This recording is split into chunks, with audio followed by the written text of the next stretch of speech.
నమస్తే HCV news కు స్వాగతం. ముందుగా హెడ్లైన్స్. అన్నదాత పోరుకు కదిలి వచ్చిన వైసీపీ శ్రేణులు. సబ్ కలెక్టర్ కార్యాలయం వద్ద రైతు పక్షాన గలం విప్పిన నాయకులు. జగన్ ఏర్పాటు చేసింది రైతు భరోసా కేంద్రాలు కాదు, రైతు దగా కేంద్రాలు. టీడీపీ రైతు నాయకుల విమర్శలు. గ్రామ సర్పంచ్లకు 2 రోజుల శిక్షణా తరగతులు. ఎంపీడీఓ అత్తోట దీప్తి. ప్రకృతి వైపరీత్యాల కారణంగా ఖరీఫ్ వరి సాగుకు 3 సార్లు ఎదపెట్టిన రైతులను ఎరువుల కొరత వెంటాడుతుందని, నేడు రైతుకు అవసరమైన యూరియా సకాలంలో ఇవ్వలేని కల్లబొల్లి మాటల ప్రభుత్వం తీరుపై రైతుల పక్షాన అన్నదాత పోరు చేపట్టామని, రైతుల కోసం జగన్ చేపట్టిన పథకాన్ని సక్రమంగా అమలు చేస్తే యూరియా కొరత ఉండేది కాదని, రైతు కన్నీరు పెడితే కూటమి కోట కూలిపోతుందని వైసీపీ నాయకులు తీవ్ర స్థాయిలో ఆందోళన పట్టుబట్టారు. వైఎస్ఆర్ కాంగ్రెస్ పార్టీ అధినేత వైఎస్ జగన్మోహన్ రెడ్డి పిలుపు మేరకు రాష్ట్ర వ్యాప్తంగా వైసీపీ నాయకులు అన్నదాత పోరు కార్యక్రమాన్ని చేపట్టిన నేపథ్యంలో తెనాలి నియోజకవర్గ సమన్వయకర్త మాజీ ఎమ్మెల్యే అన్నాబత్తుని శివకుమార్ సారథ్యంలో మంగళవారం అన్నదాత పోరు కార్యక్రమాన్ని పట్టణంలో నిర్వహించారు. ఎల్ఐసి ఆఫీస్ సమీపంలో గల కళ్యాణ మండపం సెంటర్ నుండి జోడెద్దుల బండ్లపై ప్రదర్శనగా వైసీపీ నాయకులు, పలు ప్రాంతాల నుంచి వచ్చిన నాయకులు, కార్యకర్తలతో సబ్ కలెక్టర్ కార్యాలయానికి చేరుకున్నారు. రైతుల అవసరాలకు సరిపడా యూరియా విడుదల చేయాలంటూ పార్టీ శ్రేణులు దారి పొడవునా నినాదాలు చేశారు. సబ్ కలెక్టర్ అందుబాటులో లేనందున ఆమె ప్రతినిధిగా కార్యాలయంలో ఉన్న మండల తహసీల్దార్ కెవి గోపాలకృష్ణకు నాయకులు వినతి పత్రాన్ని అందజేశారు. అనంతరం ప్రదర్శనలో పాల్గొన్న నాయకులు మీడియాతో మాట్లాడారు. మంగళగిరి ఇన్ఛార్జ్ వేమారెడ్డి, పొన్నూరు ఇన్ఛార్జ్ అంపటి మురళి, ఎమ్మెల్సీలు ఎల్ రప్పిరెడ్డి, మురుగుడు హనుమంతరావు, మహిళా నాయకులు లక్ష్మీపార్వతి, యాంకర్ శ్యామల, తెనాలి నియోజకవర్గ సమన్వయకర్త శివకుమార్ మీడియా ముఖంగా రైతు ఎదుర్కొంటున్న ఇబ్బందులను వివరిస్తూ ప్రభుత్వ అసమర్థతను ఏకరువు పెట్టారు. కూటమి ప్రభుత్వ అసమర్థత వల్లే రైతుల వ్యవసాయ అవసరాలకు యూరియా కోసం పడిగాపులు పడే విధానం చూస్తున్నామని ఆరోపించారు. రైతు కన్నీరు పెడితే కూటమి ప్రభుత్వం పతనమేనని అన్నారు. వీరమల్లు సినిమా ప్రచారంపై ఉన్న శ్రద్ధ రైతులను ఆదుకోవడంలో పాలకులకు లేదని ఎద్దేవా చేశారు.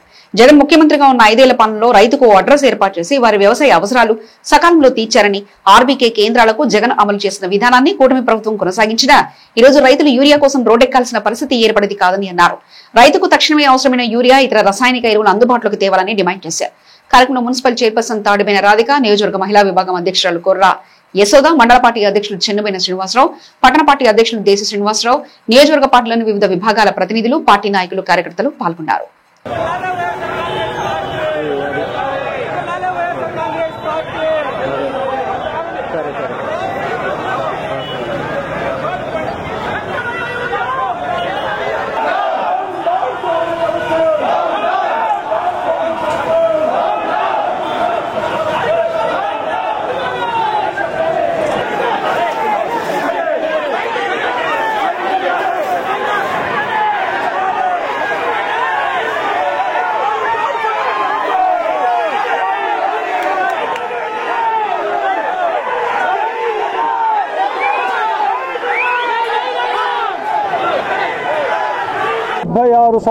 స్వతంత్ర భారతదేశంలో రైతుని నిలబెట్టే క్రమంలో రైతుకి కేర్ ఆఫ్ అడ్రస్ ఉండే ఒక అడ్రస్ని ఆర్బీకే సెంటర్ని తీసుకొచ్చిన ఏకైక నాయకుడు ఈ దేశంలోనే జగన్మోహన్ రెడ్డి గారు. ఎందుకంటే ప్రతి రాజకీయ పార్టీ రైతుల గురించి మాట్లాడుతూ ఉంటుంది, ప్రతి రాజకీయ పార్టీ రైతు సంక్షేమం గురించి మాట్లాడేది. కానీ రైతు ఎక్కడుంటాడు అంటే వాడికి అడ్రస్లా. ఆ అడ్రస్ క్రియేట్ చేసిన ఏకైక వ్యక్తి జగన్మోహన్ రెడ్డి గారు. శాస్త్రవేత్తల ద్వారా రైతాంగానికి విజ్ఞానాన్ని పెంపొందించే విధంగా ఆర్బీకే సెంటర్లో నెట్ సౌకర్యాన్ని తీసుకొచ్చి టీవీ కార్యక్రమాల ద్వారా తీసుకొచ్చాం. ఎందుకు వైఎస్ఆర్ పార్టీ ఈరోజు ధర్నా చేస్తున్నాం అంటే, మేము ధర్నా చేయలా, రైతాంగం మమ్మల్ని తీసుకొచ్చారు. అయ్యా, ఈ రాష్ట్రంలో చంద్రబాబు నాయుడు కూటమి ప్రభుత్వం రైతుకి అన్యాయం చేస్తూ ఉన్నాడు. కనీసం నాటేసినాక ఇప్పటికే 3 సార్లు ఎదబెట్టారు. రైతు ఇప్పటికే నాట్లు 3 సార్లు, ఇది 3వసారి. అకాల వర్షం, తుఫాను, ఇప్పుడు నాటేసిన పంటకి రైతు యూరియా అడిగితే చంద్రబాబు నాయుడు గారు ఏం చెబుతున్నాడు, యూరియా ఎక్కువ వేస్తే, ఆ ఎక్కువ యూరియా వేసిన వాళ్ళ పంట కనుక జనం తింటే దానివల్ల రోగాలు వస్తాయి అంటే. ఎవరు? నాదెండ్ల మనోహర్ ఇక్కడ మంత్రి. ఏమయ్యా, తెనాలి నియోజకవర్గంలో సంక్షేమం ఎంత ఇచ్చావు అంటే, పవన్ కళ్యాణ్ సినిమా వీరమల్లు టికెట్లు అమ్ముతాడు అంటే, ఫోన్ చేసి వీరమల్లు చూడండి అని ఆయన డ్యూటీ. ఇప్పుడు నేను అడుగుతా ఉండా, ఈ రాష్ట్రంలో రైతుకి యూరియా దొరకాలి అంటే Pawan Kalyan cinema OG ticket కొంటే కానీ యూరియా ఈయనని చెప్పే రకంగా ఈరోజు తీసుకోబోతా ఉన్నారు రాష్ట్రంలో. వీళ్ళంట మెరుగైన సమాజాన్ని అంట ఈ మాటలు మాట్లాడేవాళ్ళు. వీళ్ళంట జగన్మోహన్ రెడ్డి గారి కన్నా పరిపాలన బాగా చేస్తామని చెబుతారు. అరే 76 సంవత్సరాల చరిత్రలో మానవుడు పుట్టినాక ఈ భారతదేశంలో ప్రతి వ్యక్తి అలవాటు పడి తాత ముత్తాతల నుంచి వరన్నం తింటా ఉంటే ఈ ప్రాంతంలో వరన్నం అయితే ఇంకో ప్రాంతంలో జొన్నాలు అయితే ఇంకో ప్రాంతంలో గోధుమలు. ఈరోజు నువ్వు కొత్తగా రైతుకి యూరియా లేదయా యూరియా ఇయ్యా అని అడిగితే ఈ రకమైన మాటలు మాట్లాడుతున్నదే. ఇదే మీకు రైతు మీద ఉన్న ప్రేమ? మీరా జగన్మోహన్ రెడ్డి గారి ప్రభుత్వం 5 సంవత్సరాల్లో రైతుకి ఏ రకంగా చేసాం కనీసం నేనేం చూస్తా ఉన్నా అంటే దాన్ని ఇంప్లిమెంట్ చేయండి. జగన్మోహన్ రెడ్డి గారు 5 సంవత్సరాల్లో రైతాంగానికి ఆర్బీకే సెంట్రల్ ద్వారా ఏ రకంగా మేలు చేశాడు, యూరియా ఏ రకంగా సకాలంలో అందించాడు, విత్తనాలు ఏ రకంగా సకాలంలో అందించాడు, ఈ క్రాప్ ఏ రకంగా చేపించాడు, ఆర్బీకే సెంటర్లో ఉద్యోగాలను ఏర్పాటు చేసి వాళ్ళ ద్వారా గ్రామంలో ప్రతి ఎకరా నీళ్ళు అందించేది చేసాం. ప్రతి ఎకరాకి ఈ కేవైసీ చేపించాం. ఎవడైతే రైతాంగానికి ఎలాంటి విపత్కర పరిస్థితులు వస్తాయో ఆ పరిస్థితుల్లో నష్టపోతే ఆ రైతాంగాన్ని ఆదుకునే విధంగా లక్షల రూపాయలు ఇన్సూరెన్స్ వేసామే. ఈరోజు మీరు ఇన్సూరెన్స్ వేసారా? ముఖ్యమంత్రి బాధ్యత లేకుండా ఈ విధంగా ఇప్పుడు ఇతని జీవితం ఇప్పుడే కాదండి, 40 సంవత్సరాలు ఇతని జీవితంలో ఎప్పుడూ కూడా వ్యవసాయానికి సపోర్ట్ ఇవ్వలేదు, ఒక్క ప్రాజెక్టు తీసుకురాలేదు, రైతులకు ఎప్పుడు ఒక్క రూపాయి సాయం చేయలేదు. ఇప్పుడు కళ్ళారా మనం చూస్తూనే ఉన్నాము. ఆఖరి గవర్నమెంట్ కేంద్ర ప్రభుత్వం ఇచ్చినటువంటి రైతు పెట్టుబడి సాయం కూడా రాష్ట్ర ప్రభుత్వం గతంలో జగన్మోహన్ రెడ్డి గారు ఇంకొక 1000 రూపాయలు 13,500 రూపాయలు ఇస్తే మొన్న గవర్నమెంట్ ఎంత ఇచ్చిందండి? 5,000 రూపాయలు ఇచ్చారు. ఇంత సిగ్గుమాలినటువంటి ప్రభుత్వం మనం గతంలో ఎప్పుడూ చూడాల. రైతుల పాలిటి ఒక శనిలాగా, రైతుల పాలిటి ఒక రాహులాగా మొన్ననే చంద్రగ్రహణం పెట్టింది కదా, రాహు పడతాడు. అలాగే ఆంధ్రప్రదేశ్ ప్రజలందరికీ కూడా ఒక రాహులాగా పెట్టాడు. మరి ఈ విధంగా దారుణంగా మోసం చేస్తూ ఉన్నాడు. అందువల్ల యూరియా దొరక ప్రజలు అల్లాడిపోతూ ఉంటే వీళ్ళు పెట్టకథలు కట్టుకథలు ఇవన్నీ కూడా వినలేక రైతులు అల్లాడిపోతున్నారండి. ఒక్కడే మేము డిమాండ్ చేస్తున్నాము, జగన్మోహన్ రెడ్డి గారి టైంలో రైతు భరోసా కేంద్రాల ద్వారా ప్రతిదీ కూడా సప్లై మంచి నాణ్యమైన విత్తనాలు సప్లై చేశారు, ఎరువులు సప్లై చేశారు. చివరికి పంట రాగానే పంట చేలోనే కొనేశారు, కొని వాళ్ళకి రైతులకు మద్దతు ధర ఇచ్చారు. అంత సపోర్ట్గా ఉన్నటువంటి ప్రభుత్వం నుంచి ఒక దుర్మార్గ ప్రభుత్వం ఈరోజు వచ్చింది, రైతు వ్యతిరేక ప్రభుత్వం వచ్చింది. మొన్నటికి మొన్న మనం చూసాం గ్రహణం, చంద్రగ్రహణం. ఆ గ్రహణం 3 గంటల్లో పోయింది. కానీ మన ఆంధ్ర రాష్ట్రాన్ని కమ్మేసిన ఈ గ్రహణం ఇంకొక 3.5 ఏళ్ల పాటు ప్రజలందరూ అనుభవించాల్సిన పరిస్థితి. ఎందుకంటే ఈ రోజున విద్యార్థులకు ఆ గ్రహణం కమ్మింది, మహిళల భద్రతకు ఆ గ్రహణం కమ్మింది, ఆటో డ్రైవర్లకు ఆ గ్రహణం కమ్మింది, రేషన్ తీసుకునే ప్రజలు ఆ గ్రహణ చీకట్లో మగ్గుతున్నారు. రైతుల గురించి మాట్లాడాలంటే వ్యవసాయ రంగానికి ఆ గ్రహణ చీకట్లు కమ్ముకున్న విధానం చూస్తే కడుపు తరుక్కుపోతున్నటువంటి పరిస్థితి ఈ రోజున. 6.22 లక్షల టన్నుల యూరియా అవసరమని మీరే చెప్తారు, అందులో చాలా వరకు ఇచ్చేసామంటారు. మరి నిజంగా మీరు గనక ఇచ్చేసి ఉంటే ఇందాక వేమారెడ్డి గారు అన్నట్టు బారులు తీరుతున్న జనాలేంటి, ఆ రైతులేంటి, ఎండనక వాననక ఉదయం అనగా వచ్చి మీ దగ్గరికి పడిగాపులు కాస్తూ నించోలేక గంటలు చెప్పులు లైన్లలో పెట్టి వాళ్ళు పడిగాపులు కాస్తూ కుటుంబాలను వదిలేసి పిల్లలను వదిలేసి మీరిచ్చే యూరియా కోసం మిమ్మల్ని అడుక్కోవాల్సిన పరిస్థితి ఈ రోజున రాష్ట్రంలో రైతుకి ఎందుకు కలిగింది అని మేము ప్రశ్నిస్తున్నాం ఈ రోజున. అదే కనుక గత ప్రభుత్వంలో తీసుకున్నట్లయితే వ్యవసాయాన్ని ఒక పండగలా చేసి చూపించారు జగన్మోహన్ రెడ్డి గారు.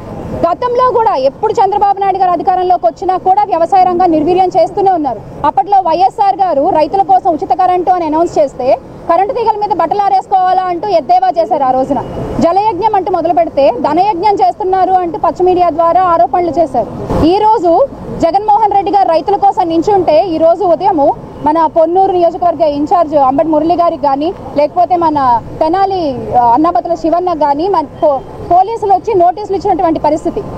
అంటే ఒక మంచి కార్యక్రమం కోసం నించుంటే నాయకులకి మీరు నోటీసులు ఇచ్చి ఆపేస్తారా? మీకు ప్రింటర్లు ఉన్నాయి, ప్రింట్లు వస్తున్నాయి కదా అని చెప్పి పాంప్లెట్లు పంచినట్టు పంచుతూ ఉంటాయి. ఎలాగా ఈ రోజున ప్రతి ఒక్క రైతు కూడా అనుకున్నటువంటి మాట జై జగన్ జై కిసాన్ అని.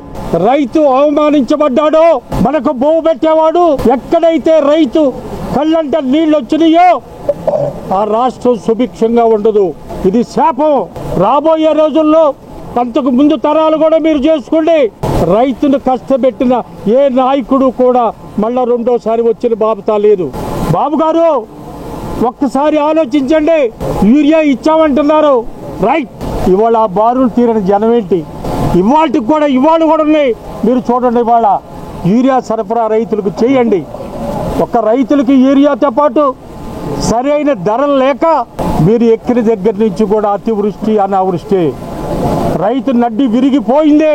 రైతుని నిలబెట్టే నాయకుడు కావాలి మాకు. రైతును నిలబెట్టే నాయకుడు, రైతు సజీవంగా ఏనాటికైనా రొమ్ము ముందు పెట్టుకొని ఉండగలిగే స్థితి ఏనాడైతే వస్తుందో ఆనాడే మన రాష్ట్రం సుభిక్షంగా ఉంటుంది. అదే ఒక మా జగన్మోహన్ రెడ్డి గారి వల్లే అవుతుందని మీకు తెలియజేస్తున్నా.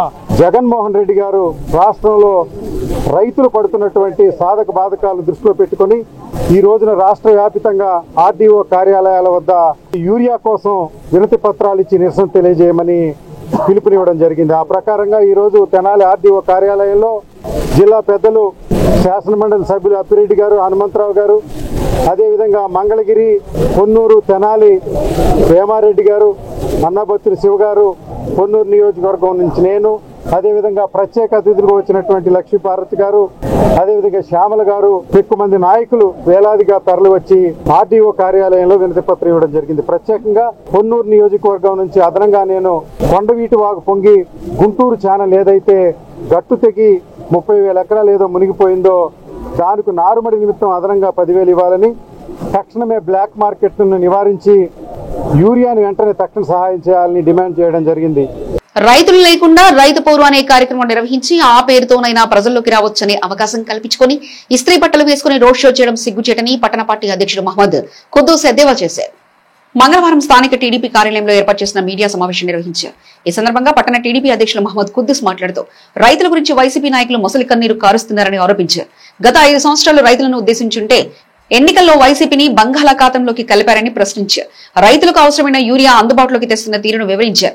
రైతు నేత ఈదర పూర్ణచంద్ మాట్లాడుతూ యూరియా కృత్రిమ కొరతకు కారణం కూడా వైసీపీ వారే అన్నారు.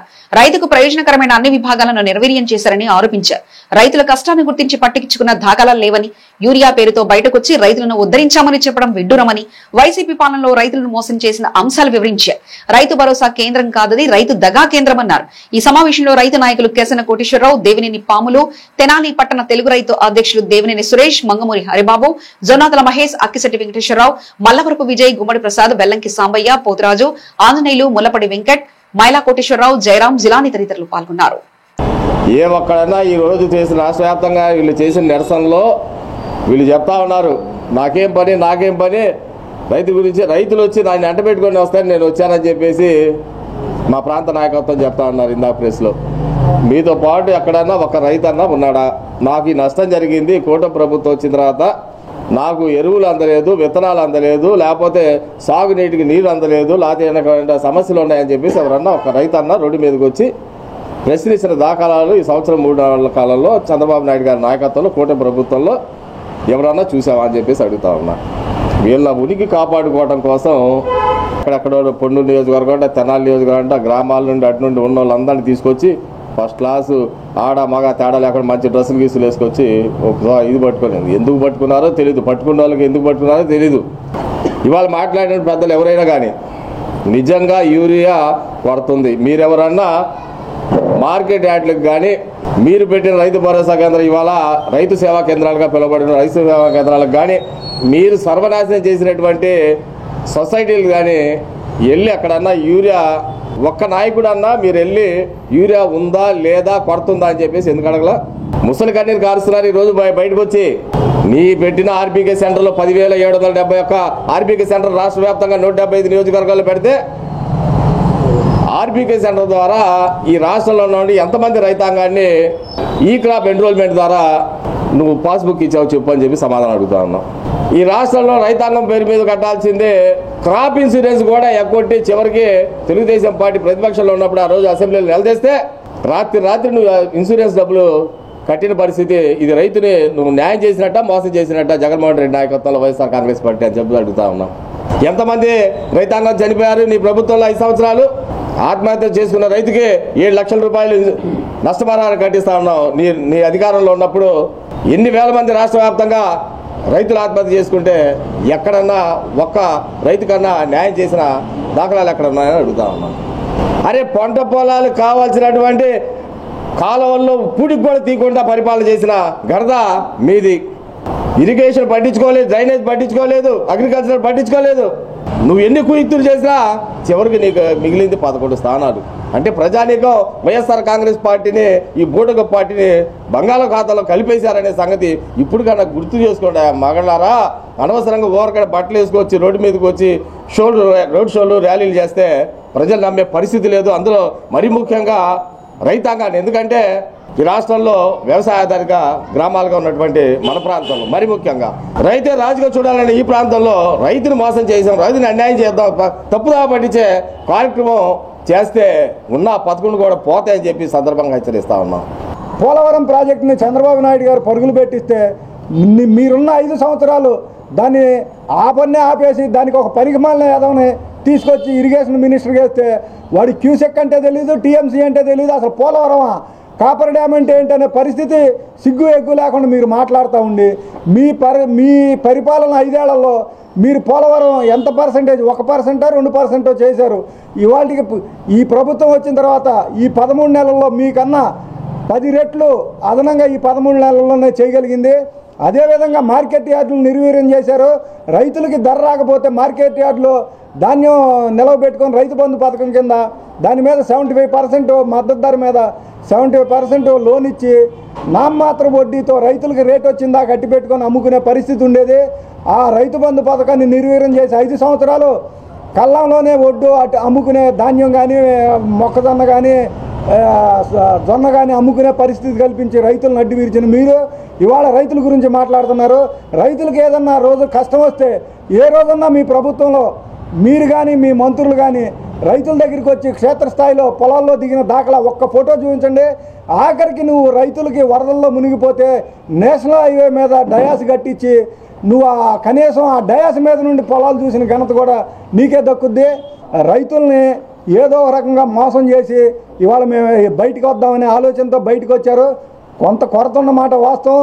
అయితే ఈ ప్రభుత్వం నిరంతరం రైతుల గురించి ఆలోచించదు కాబట్టి ఎమ్మెల్యే స్థాయి దగ్గర నుండి మంత్రి స్థాయి దగ్గర నుండి ముఖ్యమంత్రి స్థాయి దాకా అందరూ నిరంతరం దాన్ని మానిటరింగ్ చేసి ఎరువులను కేంద్ర ప్రభుత్వం ద్వారా తీసుకొచ్చి రైతులకు అందించే ప్రయత్నం చేస్తుంటే సిగ్గు ఎగ్గు లేకుండా ప్రతిపక్షంలో ఉండి నువ్వు ఈ రోజు కూడా కనీసం కేంద్ర ప్రభుత్వాన్ని మాకు ఎరువులేవమని కానీ ఏ రోజన్నా అడిగావా?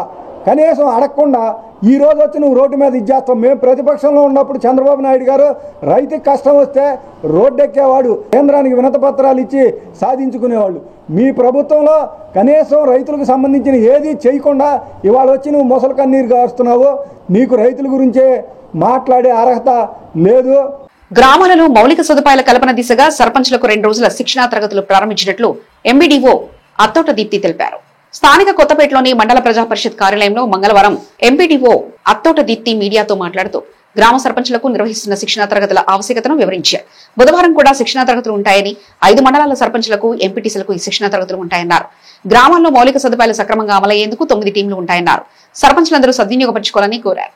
ఈరోజు సస్టైనబుల్ డెవలప్మెంట్ గోల్స్ మీద 2 రోజుల శిక్షణా కార్యక్రమం ఈరోజు మరియు రేపు ఈ 2 రోజులు 5 మండలాల సర్పంచెస్కి మరియు ఎంపీపీస్కి ఇవ్వడం జరుగుతూ ఉంది. ఎంఓటీస్ 9 థీమ్స్ ఉంటాయి. దీంట్లో పేదరిక నిర్మూలన, చైల్డ్ ఫ్రెండ్లీ పంచాయతీస్ ఇట్లాగా 9 థీమ్స్ ఉంటాయి. ఆ 9 థీమ్స్ అచీవ్ చేయడం కోసమని సర్పంచెస్ పాత్ర, అంటే గ్రామాల్లో సర్పంచెస్ అనేవాళ్ళు ప్రథమ పౌరులు కాబట్టి వారు ఏ విధమైన మెజర్స్ తీసుకోవడం వల్ల సస్టైనబుల్ డెవలప్మెంట్ వస్తుంది అనే దాని మీద ఒక 2 రోజుల శిక్షణ కార్యక్రమాన్ని ఈరోజు ఏర్పాటు చేయడం జరిగింది. సో ఈ శిక్షణలో సస్టైనబుల్ డెవలప్మెంట్ గోల్స్ మీద మేము ఇన్ డీటెయిల్గా వివరించడం జరుగుతుంది. ఒకవేళ ఫర్ ఎగ్జాంపుల్ పరిశుభ్రమైన వాతావరణం లేకపోతే పరిశుభ్రమైన నీరు ఉన్న పంచాయతీని డెవలప్ చేసుకోవాలంటే వాటర్ ట్యాంక్స్ని ఎట్లా మనం శుభ్రం చేసుకోవాలి, తర్వాత అండర్ గ్రౌండ్ వాటర్ని మనం ఎట్లాగా ప్యూరిఫైడ్గా ఉంచుకోవాలి, కంటామినేషన్ జరగకుండా ఎలా ఉంచుకోవాలి, ఈ వివిధ అంశాల మీద ఇన్ డీటెయిల్గా సర్పంచెస్కి ట్రైనింగ్ ఇవ్వడం జరుగుతుంది. సో దట్ వాళ్ళు వాటన్నిటిని ఇంప్లిమెంట్ చేస్తూ వారు సుస్థిర అభివృద్ధిని సాధించడంలో వారు ప్రథమ పౌరులు కాబట్టి తమ చర్యలు తీసుకుంటారనే ఉద్దేశంతో ఈ ట్రైనింగ్ అనేది 2 రోజుల శిక్షణా కార్యక్రమాన్ని ఈరోజు ఏర్పాటు చేయడం జరిగింది. సర్పంచెస్ అందరూ మార్నింగ్ సెషన్కి అటెండ్ అయ్యారు. రేపు కూడా ఈ ట్రైనింగ్ సెషన్ జరుగుతూ ఉంది. దీన్ని సద్వినియోగపరచుకోవాల్సిందిగా మేము ఆల్రెడీ వాళ్ళని కోరి ఉన్నాము. మాజీ మంత్రి పోలిట్ బ్యూరో సభ్యులు వేమూరు నియోజకవర్గ శాసనసభ్యులు నక్కా ఆనందబాబు జన్మదిన వేడుకలు పురస్కరించుకుని పేద ప్రజల ఆరోగ్యం కోసం ఉచిత మల్టీ స్పెషాలిటీ వైద్య శిబిరాన్ని ఏర్పాటు చేయడం, ఉచితంగా మందులు అందజేయడం అభినందనీయమని వేమూరు వ్యవసాయ market yard chairperson Gottipati Purnakumari అన్నారు. వేమూరు ఎమ్మెల్యే ఆనందబాబు జన్మదిన వేడుకలను పురస్కరించుకుని తెలుగుదేశం పార్టీ ఆధ్వర్యంలో వేమూరు నియోజకవర్గ మండల కేంద్రంలో అమర్తలూరులోని ఆర్యవైశ్య కళ్యాణ మండపంలో మంగళవారం ఉచిత మల్టీ స్పెషాలిటీ వైద్య శిబిరాన్ని నిర్వహించారు. ఈ శిబిరాన్ని ఎమ్మెల్యే ఆనందబాబు రెండవ కుమారుడు నక్కా ఆకాష్ బాబుతో కలిసి యార్డ్ చైర్పర్సన్ పూర్ణకుమారి, మండల తెలుగుదేశం పార్టీ అధ్యక్షులు కొత్తపల్లి రవీంద్రబాబులు పర్యవేక్షించారు. ఈ శిబిరం కాటూరు వైద్యశాల సౌజన్యంతో వివిధ విభాగాలకు చెందిన వైద్యులు, రోగులకు వైద్య పరీక్షలు నిర్వహించారు. ఎమ్మెల్యే ఆనందబాబు పుట్టినరోజు వేడుకల్లో భాగంగా గ్రామీణ ప్రజలకు కార్పొరేట్ వైద్య సేవలు అందించాలనే లక్ష్యంతో తెలుగుదేశం పార్టీ ఆధ్వర్యంలో ఈ వైద్య శిబిరం నిర్వహించినట్లు చైర్పర్సన్ పూర్ణకుమారి తెలిపారు. ఇలాంటి పుట్టినరోజులు ఎన్నో జరుపుకోవాలని, భవిష్యత్తులో ఆయన ఉన్నత శిఖరాలకు అధిరోహించాలని ఆకాంక్షించారు. కార్యక్రమంలో తహసీల్దార్ నెహ్రూ బాబు, ఎంపీడీఓ మారుతి శేషమాంబ, పార్టీ నాయకులు మాథ్యూస్, బొల్లు రామేశం, బొంత ఆంజనేయులు, నార్ల శ్రీను, కొడాలి నాగయ్య, కొల్లి సాయినాథ్ తదితరులు పాల్గొన్నారు. నక్కా ఆనందబాబు గారి పుట్టినరోజు సందర్భంగా నక్కా అఖిలేష్ బాబు అమర్తలూరు మండలంలోని మెగా వైద్య శిబిరాన్ని ఏర్పాటు చేయడం జరిగింది. దానికోసం ఈ మెగా వైద్య శిబిరంలో అన్ని రకాల వైద్య సేవలు అందించడం జరుగుతుంది. దాన్ని పురస్కరించుకొని ఈ రోజున ఆనందబాబు గారి తనయుడు నక్కా ఆకాష్ బాబు గారు వచ్చి మందులను పంపిణీ చేయడం జరిగింది. ఈ డిపార్ట్మెంట్లో ఏదైనా అనారోగ్యాన్ని సూచించి వారి హాస్పిటల్కి వచ్చి రిఫర్ చేయడం జరుగుతుంది. ఈ అవకాశాన్ని మండలంలోని ప్రజలందరూ సద్వినియోగం చేసుకోవాల్సిందిగా మాజీ మంత్రివర్యులు, పాలిట్ బ్యూరో సభ్యులైనటువంటి వేమూరు నియోజకవర్గ శాసనసభ్యులు మా ప్రియతమ నేత నక్కా ఆనందబాబు గారికి జన్మదిన శుభాకాంక్షలు తెలియజేస్తాం. నక్కా ఆనందబాబు గారి జన్మదిన సందర్భంగా ప్రాథమిక మెడికల్ కాలేజీ వాళ్ళు పెట్టినందుకు వారికి కృతజ్ఞతలు. అట్లాగే రేపు ఆనందబాబు గారి పుట్టినరోజు శుభాకాంక్షలు. మన ఎమ్మెల్యే గారు వేమూరు నియోజకవర్గం మన శ్రీ నక్కా ఆనందబాబు గారి పుట్టినరోజు సందర్భంగా సారికి ముందుగా శుభాకాంక్షలు తెలియజేస్తూ ఉన్నాను. ఈ మెగా వైద్య శిబిరం పెట్టినందుకు ప్రజలందరూ కూడా చక్కగా వినియోగించుకుంటున్నందుకు చాలా సంతోషకరంగా ఉంది. బులెటిన్ ముగించే ముందు హెడ్లైన్స్ మరోసారి చూద్దాం. అన్నదాత పోరుకు కదిలి వచ్చిన వైసీపీ శ్రేణులు, సబ్ కలెక్టర్ కార్యాలయం వద్ద రైతు పక్షాన గలం విప్పిన నాయకులు. జగన్ ఏర్పాటు చేసింది రైతు భరోసా కేంద్రాలు కాదు, రైతు దగా కేంద్రాలు. టీడీపీ రైతు నాయకుల విమర్శలు. గ్రామ సర్పంచ్లకు 2 రోజుల శిక్షణా తరగతులు, ఎంపీడీఓ అత్తోట దీప్తి. ఇవి ఇప్పటివరకున్న అప్డేట్స్. మరో బులెటిన్లో మళ్ళీ కలుసుకుందాం. చూస్తూనే ఉండండి హెచ్సిపి న్యూస్.